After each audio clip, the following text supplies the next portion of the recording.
श्री राघवेंद्राय नमः। आप जो तस्वीर देख रहे हैं वो तस्वीर है सुभाष सिंह की। ये गोपालगंज के भाजपा के विधायक हुआ करते थे।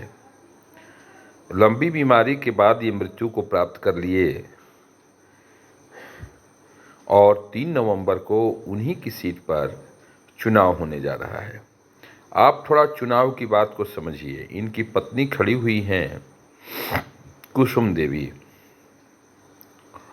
अब सवाल ये है कि मैं सुभाष सिंह की चर्चा तो कर रहा हूँ चूँकि 3 नवंबर को वहाँ उपचुनाव है, और साथ इसलिए भी कर रहा हूँ कि लगातार 4 बार के विधायक रहे हैं।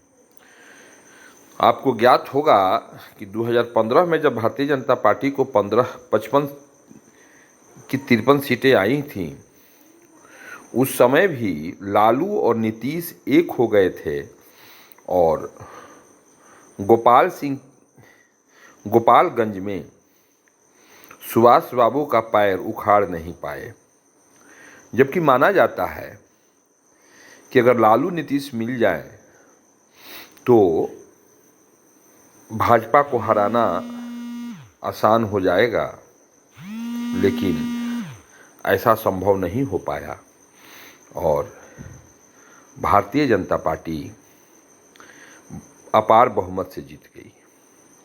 आप इसमें कह सकते हैं कि अनिरुद्ध प्रसाद, साधु यादव 41,000 वोट लिए और वो सेकंड पोजीशन पर थे। लेकिन साथ में आपको ये भी जानना होगा कि कांग्रेस के जो अब्दुल गफूर के पोते थे वो 36,000 वोट लाए थे। इन दोनों के वोटों को, यानी साधु यादव के वोट को और कांग्रेस के अब्दुल गफूर के पोते का भी वोट जोड़ दिया जाए, फिर भी सुभाष बाबू का वोट ज़्यादा था। तो सुभाष बाबू यहाँ के एक बहुत ही सम्मानित, कर्मठ और जनता के बीच में लोकप्रिय नेता हुआ करते थे। ईश्वर की मर्जी के आगे किसी की चलती नहीं है।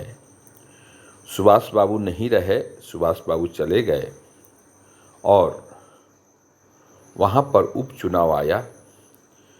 उपचुनाव में साधु यादव तो खड़े हैं ही, लालू यादव और नीतीश कुमार ने मिल करके फिर सुभाष बाबू को पैर उखाड़ने की कोशिश की है। कितना उखाड़ पाएंगे ये तो पता चलता है बाद में।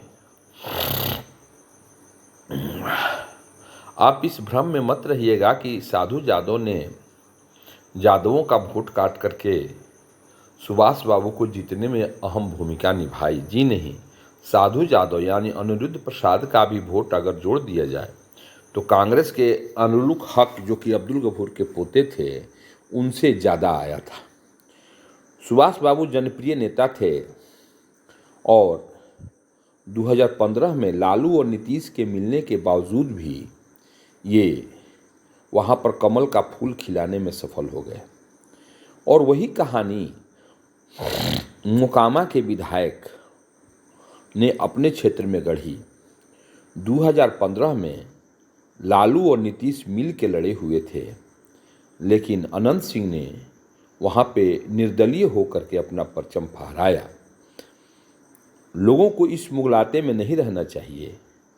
ऐसा कभी नहीं सोचना चाहिए कि लालू और नीतीश एक हो जाएंगे तो इनको प्रबल वोट का समर्थन मिल जाएगा।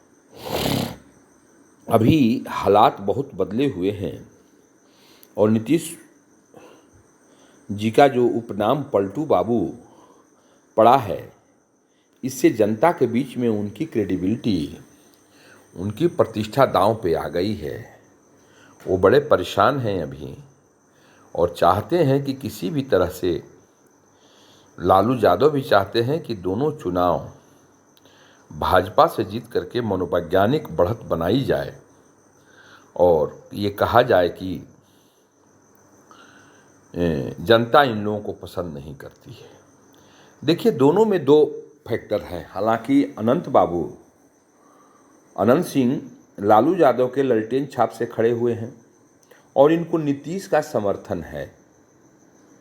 यानी अनंत बाबू का वोट, लालू जी का वोट और नीतीश का वोट एक पक्ष में आ गया है।